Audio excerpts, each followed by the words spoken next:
नमस्कार दोस्तों, आज हम बात करने वाले हैं ट्रांसपोर्ट लॉजिस्टिक इंडस्ट्री के स्टार्टअप बिजनेस के बारे में।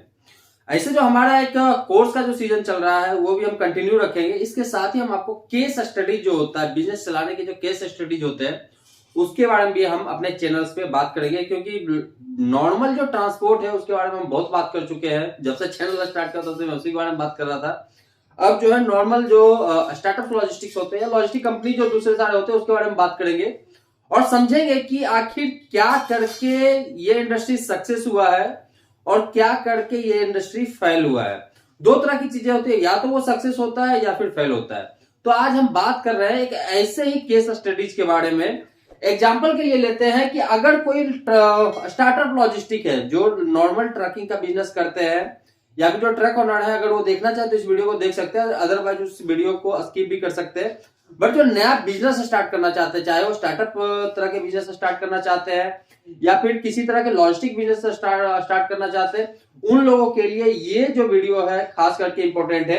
तो एक हम सिनेरियो लेते हैं बिजनेस का, जो मार्केट में जो चल रहा है, जिस तरह से बिजनेस जो चल रहा है, जो लॉजिस्टिक कंपनी जिस तरह से चल रही है, जो स्टार्टअप जिस तरह से चल रहा है, उसका हम सिनेरियो लेते हैं। उसके बाद हम डिस्कस करते हैं कि वो फेल या फिर सक्सेस जो है किस बेस पे होता है। तो सबसे पहले हम लेते हैं कि कोई कंपनी ऐसी है जो आपके स्टार्टअप लॉजिस्टिक पहले होता कैसा है, मैं वो आपको बता देता हूं। जो आपका जिंका लॉजिस्टिक है, जिसको कि ब्लैक बक बोलते हो, आपका ओलोग हो गया, वाहक हो गया, पोर्टर हो गया, इस तरह की जो लॉजिस्टिक कंपनी है इंडिया में, जो इस तरह के ट्रकिंग कंपनीज वगैरह इंडिया में, वो एक जो स्टार्टअप लॉजिस्टिक है, वो लोग अपने पैसे से बिजनेस को ग्रो नहीं किए हैं, जबकि उनका जो बिजनेस ग्रो करने में जो योगदान रहा है वो उनके इन्वेस्टर के पैसे जो होते हैं, जो जहां से उनको इन्वेस्टमेंट मिलता है, वो उस पे ज्यादा करके ग्रो करते हैं। तो हम इसी तरह का एक सिनेरियो लेते हैं, उसके बाद हम डिस्कस करते हैं कि ये अगर सिनेरियो रख करके ये प्रॉब्लम्स आता है तो किस तरह से कंपनीज कोई फेल होती है, ताकि जब भी आप उस तरह का कोई स्टार्टअप लॉजिस्टिक स्टार्ट करें तो इन सारी चीजों पे ध्यान रखें। माइक्रो लेवल पे बहुत कुछ हो सकता है, पर जो अपर लेवल की बात है हम आज पहले उसके बारे में बात करते हैं। एक एग्जांपल के लिए लेते हैं कि मान लेते हैं कि 2016 में कोई कंपनी स्टार्ट होती है और आज 2022 हो चुका है, मतलब 2022 ही खत्म ही हो चुका है, 2023 स्टार्ट होने वाला है। तो ये कितने साल हो गया? 4 साल इधर हो गया, 2 साल इधर। इसका जो टेनर है पूरा का पूरा ये हो गया 6 ईयर्स। कितना हो गया? 6 ईयर्स। स्टार्टअप के बारे में बात किया जाता है, जितने भी डेटाज है मार्केट में अवेलेबल, वेबसाइट पे अवेलेबल, वर्ल्ड वाइड में, सिर्फ इंडिया की बात नहीं कर रहा हूं, वर्ल्ड वाइड जो डेटा है उसका कहना होता है कि कोई भी स्टार्टअप कंपनी अगर 5 साल में ग्रो कर जाती है, अगर उसको अच्छा खासा इन्वेस्टमेंट मिल जाता है तो फिर वो सक्सेस हो पाता है। अगर वो इतने साल में मार्केट से अच्छा खासा इन्वेस्टमेंट नहीं उठा पाता है तो वो company as a lower level पे चल सकती है। बट एज ए स्टार्टअप, जिस तरह से स्टार्टअप का बोला जाता है कि बिजनेस जो है उसके लेवल होता है, वहां पे लाखों की बात नहीं होती है, करोड़ की बात नहीं होती, वहां पे करोड़ों की बात होती है। तो उस तरह के जो बिजनेसेस अगर बनाने, अगर 5 साल आपके पास टाइम, अगर आपने 5 साल में अच्छा खासा इन्वेस्टमेंट उठा लिया है मार्केट से, ए सीरीज, बी सीरीज, कोई सीरीज फंडिंग आपने उठाया है, तो पॉसिबिलिटी है कि आप मार्केट में टिक सकते हैं। पॉसिबिलिटीज है, ये नहीं बोल रहा हूं मैं कि आप सक्सेस हो गए, पॉसिबिलिटीज है कि आप टिक सकते हैं। वरना फेल होना 110% श्योर है। आप जिस तरह से विजन लेकर के आए थे स्टार्टअप लॉजिस्टिक को स्टार्ट करने के लिए, जितना स्केल लेकर के आए थे, अगर आपने 5 साल में अच्छा खासा इन्वेस्टमेंट नहीं उठाया मार्केट से, तो आप वैसा कभी बिजनेस नहीं बना सकते हैं। क्योंकि आपके इन्वेस्टर को भी पता होता है, आपके डेटा को देख करके, आपके ग्रोथ लेवल को देख करके, आपके प्रॉफिटेबिलिटी को देख करके, कि आप किस तरह से आगे का विजन सेट करते हैं और कितना आप ऊपर जा सकते हैं। तो सबसे पहले हम लेते हैं कि एक कंपनी जो कि 2016 में स्टार्ट हुई है, 2022 से 6 साल ये कंपनी चली है। अब हम बात करते हैं कि ये कंपनी अब क्या क्या की होगी इतने टाइम में। एक सिनेरियो के हिसाब से हम बात करते हैं, केस स्टडी एक लेते हैं। कंपनी का ऐसा नहीं है कि इस तरह की कोई कंपनी आजकल नहीं स्टार्ट हुई है, कोई फेल या सक्सेस नहीं हुआ है। इस सीजन में भी बहुत सारे, ये जो पीरियड है इसमें भी बहुत सारी कंपनी स्टार्ट हुई है, कोई फेल हुआ है, कोई पास हुआ है, कोई सक्सेस अच्छा खासा कमा चुका है, कोई अच्छा खासा नाम बना चुका है मार्केट में। बट हम नाम किसी कंपनी का नहीं लेंगे, क्योंकि थोड़े से लीगल राइट्स के मामले हो जाते हैं इस कारण से। तो हम बात करते हैं 2016 में कोई कंपनी स्टार्ट हुई और 2022 तक ये कंपनी चला है। तो अब क्या क्या हो सकता है? सबसे पहले हम बात करते हैं फंडिंग। सबसे पहले हम क्या बात करते हैं? फंडिंग की। फंडिंग इसको क्या मिला होगा? 2016 से 22 चला, इसने कोई भी सीरीज फंडिंग नहीं उठाया। अगर मैं सीरीज फंडिंग की बात करूं तो इसको कोई भी सीरीज फंडिंग अगर नहीं मिला है तो क्या ये कंपनी चल सकता है? ये कंपनी अगर नहीं मिला है तो दो ही इसके राइट्स निकलते, या तो ये कंपनी फेल होगा, मतलब कि इस कंपनी का मार्केट में कोई वैल्यू नहीं होगा आने वाले टाइम में, या फिर दूसरा इसका एक और हो सकता है कि इसका जो ग्रोथ लेवल है बहुत ज्यादा लो होगा। ये या तो मार्केट में आगे चल करके कुछ नाम कमा सकता है, ऐसा भी हो सकता है कि मार्केट में आगे चल करके कोई काम ना कराए, ये कंपनी सीधा बंद हो जाए। आपने कंपनी का नाम सुना होगा टक्कर, टक्कर के नाम आपने सुना होगा, TUCKKER, आई थिंक यही कुछ नाम है इस कंपनी का, सॉरी था इस कंपनी का नाम।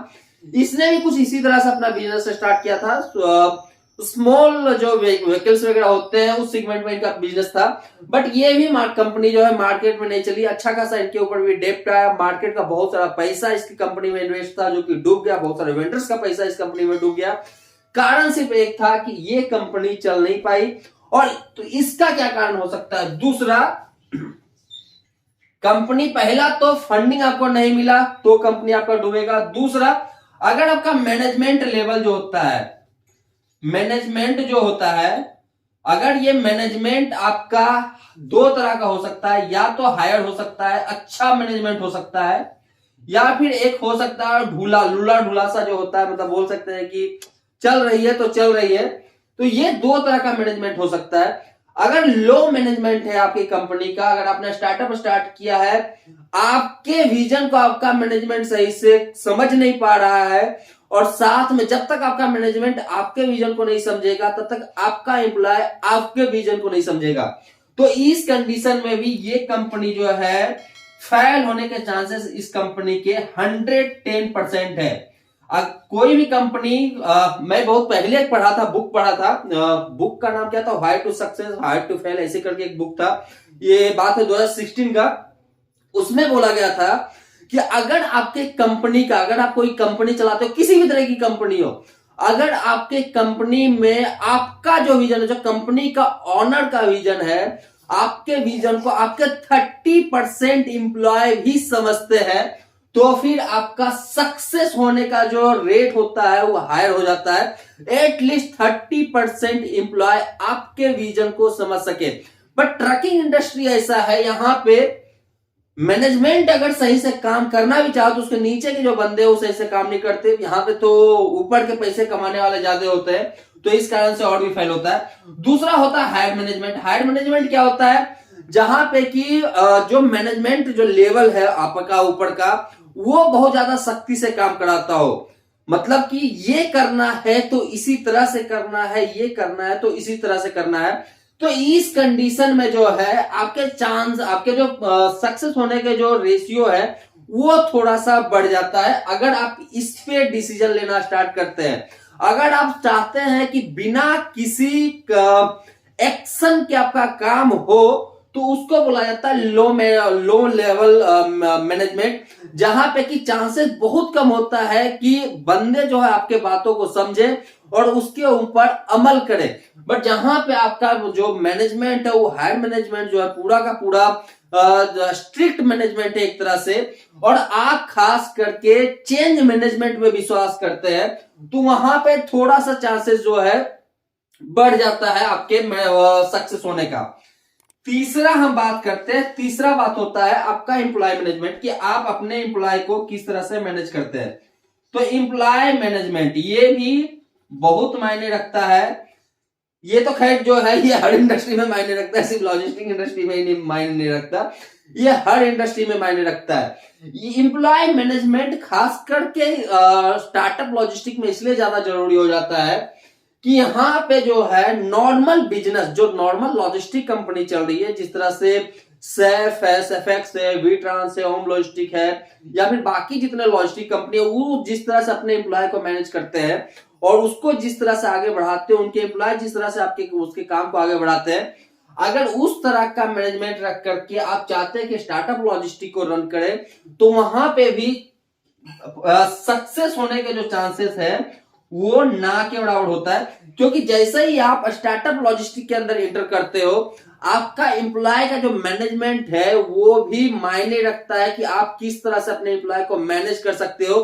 क्योंकि अगर नॉर्मल जो लॉजिस्टिक कंपनी है वो जिस तरह से अपने एम्प्लॉय को मैनेज करके साल में 100 करोड़ 200 करोड़ 500 करोड़ 700 करोड़ बिजनेस ग्रो करता है, वहीं पे हम बात करते हैं कि जो स्टार्टअप लॉजिस्टिक है उनका 100-200 करोड़ करके बिजनेस नहीं होता। अगर उन्होंने इस साल 100 करोड़ का बिजनेस किया है तो उनको अगले साल एटलीस्ट 500 करोड़ का बिजनेस करना है, 400 करोड़ का बिजनेस करना है, 300 करोड़ का बिजनेस करना है।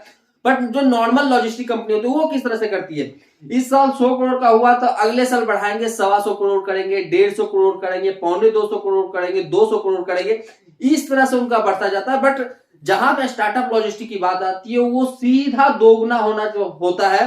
आपको बिजनेस को मल्टीपल करना पड़ेगा। अगर आप मार्केट से पैसा उठाना चाहते हो तो यहां पे चौथे नंबर पे आता है बिजनेस सॉरी गले में थोड़ा सा खड़ास है, बिजनेस मल्टीप्लाई। अगर आप स्टार्टअप लॉजिस्टिक में बात करते हैं तो यहां पे जो है आपका पैसा जो है वो आपका नहीं, आपके इन्वेस्टर का पैसा है, और इन्वेस्टर आपको इसीलिए पैसा देता है ताकि आप अपने बिजनेस को मल्टीप्लाई कर सके। अगर आप बिजनेस को मल्टीप्लाई नहीं करते हैं और जैसे जैसे आप साल दर साल आगे बढ़ता जाएगा आपकी कंपनी, आपके इन्वेस्टर को भी दिखता रहेगा कि आपकी कंपनी का ग्रोथ किस तरह का है, इस साल उसने कितना बिजनेस किया, अगले साल कितना बिजनेस किया, तो आपके कंपनी का जो बिजनेस मल्टीप्लाई है वो क्या है। और दूसरी बात, आपने बिजनेस को आगे बढ़ाने के लिए स्टेप्स क्या क्या लिए, तो हो गया बिजनेस स्टेप्स। बिजनेस स्टेप्स, आप अपने बिजनेस को आगे बढ़ाने के लिए क्या क्या स्टेप्स लिए। क्या कोई ऐसा स्टेप था जो कि अगर आप उठाते तो आपका बिजनेस जो है वो सस्टेबल हो जाता, और ये जो मल्टीप्लाई जो आपका बिजनेस नहीं हो पाया ये मल्टीप्लाई हो जाता है। ऐसा नहीं है कि किसी एक फैक्टर से आपका बिजनेस मल्टीप्लाई हो सकता है, ऐसा बिल्कुल नहीं है, ये किसी भी इंडस्ट्री में नहीं चलता है। आपका बिजनेस मल्टीप्लाई होता है बहुत सारे फैक्टर्स पे, उसपे बहुत सारे फैक्टर्स वर्क करते हैं। वो सारे फैक्टर्स क्या है वो हम आने वाले वीडियोज में बात करेंगे, या फिर जो हमारा कोर्स जो इसके साथ चलेगा उसके साथ हम लेकर के आएंगे, उसमें भी हम आपको बताएंगे कि बिजनेस मल्टीप्लाई क्या होता है, किस तरह से बिजनेस को मल्टीप्लाई किया जाता है, उसके अंदर क्या क्या चीजें देखी जाती है और किस तरह से उसको आप ठीक कर सकते हैं, बेहतर कर सकते हैं, जिससे कि आपका बिजनेस मल्टीप्लाई हो सके। इन्वेस्टर सबसे ज्यादा जो है बिजनेस मल्टीप्लाई पे ध्यान ज्यादा करके देता है। उसको नहीं मतलब होता कि आपकी कंपनी लॉस में चल रही है, प्रॉफिट में बहुत कम चांसेस होता है। इन्वेस्टर बहुत कम देखते हैं आपका बिजनेस प्रॉफिटेबल है या नहीं है। प्रॉफिटेबल है तो उनके लिए प्लस पॉइंट है, बट अगर पैसा आप बना रहे हो, पैसा आप ज्यादा लॉस नहीं कर रहे हो और बिजनेस को आप स्पीड में मल्टीप्लाई कर रहे हो, तो चांसेस हो जाता है कि आपको मार्केट से पैसा मिल जाए। क्योंकि कहा जाता है स्टार्टअप के अंदर कहा जाता है, इन्वेस्टर के बारे में कहा जाता है कि जितने भी कंपनी में पैसे को इन्वेस्ट करते हैं मात्र 20% पे ही वो भरोसा करते हैं कि वहां से उनका रिटर्न मिल सकता है। 80% वो मान के रखते हैं कि मेरा पैसा डूबेगा ही डूबेगा। 20% पे जहां पे उनका भरोसा है वही जो है वो बाकी के 80% लॉस को कवर करता है। इसके अलावा उसको 3 गुना और रिटर्न देता है। ये इन्वेस्टर्स का जो है बहुत सारे बुक्स है इसके बारे में, वो आप पढ़िएगा। मैं कुछ आपको सजेस्ट भी कर दूंगा बुक जो इन्वेस्टर से रिलेटेड है, जहां पे कि उनकी इस तरह की थिंकिंग होती है, जहां पे वो अपने पैसे को किस तरह से दुगना कर सके और उसके ऊपर ध्यान देते हैं। आज के डेट में आप देख सकते हो जितने सारे ब्लू चिप कंपनी है, जितने सारी यूनिकॉर्न कंपनी है, जो कि पहले कंपनी स्टार्ट किया, पहले उन्होंने कंपनी स्टार्ट किया था और आज के डेट में दूसरे का पैसा लेकर उन्होंने कंपनी स्टार्ट किया और आज के डेट में वो खुद अपने पैसे को किसी कंपनी में इन्वेस्ट कर रहे हैं। तो उनको भी यही सब चीजों से एक्सपीरियंस आया। जैसे कि शार्क टैंक में आपने देखा होगा बहुत सारे जो जजेज वहां बैठे हुए थे वो कभी ना कभी एक स्टार्टअप लेकर के बैठे हुए थे, उनके पास ज्यादा पैसा नहीं था, बट उन्होंने मार्केट से पैसा लाया, अपने बिजनेस को ग्रो किया, प्रॉफिटेबल बनाया, आज की डेट में वो अपने पैसे को कहीं ना कहीं इन्वेस्ट कर रहे हैं। तो ये तरीका होता है। छठे लेवल पे चलते हैं, जैसे कि मैंने बात किया था आपसे कि फैक्टर्स इसमें बहुत सारे हैं, ज्यादा फैक्टर्स पे हम बात करें तो बिजनेस वीडियो जो है बहुत ज्यादा लंबा हो जाएगा, उतना लंबा वीडियो खींचना नहीं चाहता। धीरे धीरे समझिए इन सारी चीजों को और उसके ऊपर आप काम करना स्टार्ट कीजिए। ये सारी जो चीजें है, फंडिंग हो गया, मैनेजमेंट हो गया, एम्प्लॉय मैनेजमेंट हो गया, बिजनेस मल्टीप्लाई हो गया, बिजनेस स्टेप्स हो गए, ये सब हर तरह के बिजनेस के लिए, सिर्फ लॉजिस्टिक बिजनेस के लिए ही नहीं है, ट्रांसपोर्टेशन बिजनेस के लिए नहीं है, ये हर तरह के बिजनेसेस में ये सारी चीजें जो, ये सारे स्टेप्स जो है काम आते हैं। और इसके ऊपर भी हम डिटेल में डिस्कशन करेंगे, जो नेक्स्ट वीडियो के ऊपर उसमें हम डिटेल में डिस्कशन करेंगे। तो पहले मैंने बात किया फंडिंग के बारे में, दूसरा बार मैंने बात किया मैनेजमेंट के बारे में, तीसरा बात मैं बात किया हूं एम्प्लॉय मैनेजमेंट जो आपके यहाँ पे काम कर रहे हैं, चौथा मैंने बात किया था बिजनेस मल्टीप्लाई करने के बारे में, पांचवा मैंने बात किया था बिजनेस स्टेप्स के बारे में कि आप अपने बिजनेस को बढ़ाने के लिए क्या क्या स्टेप्स लेते हैं। तो छठा दोस्तों था वर्किंग कल्चर।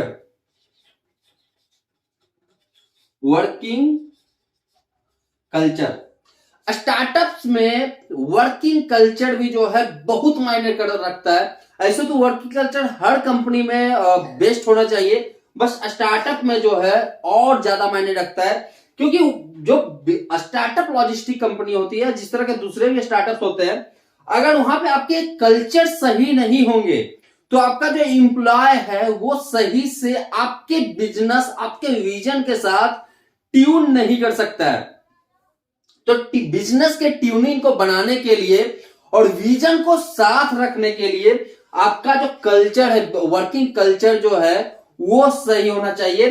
तो ये 6 पॉइंट्स में बताया हूं आपको, पहला फंडिंग, दूसरा मैनेजमेंट, तीसरा एम्प्लॉय मैनेजमेंट, और चौथा बिजनेस मल्टीप्लाई, पांचवा बिजनेस स्टेप और छठा वर्किंग कल्चर।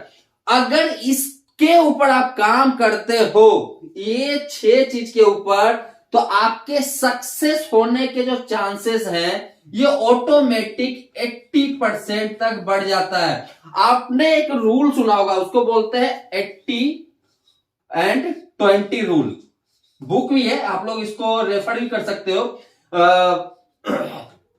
80-20 रूल करके एक बुक भी है। 80-20 रूल होता क्या है उसको आप पढ़िए।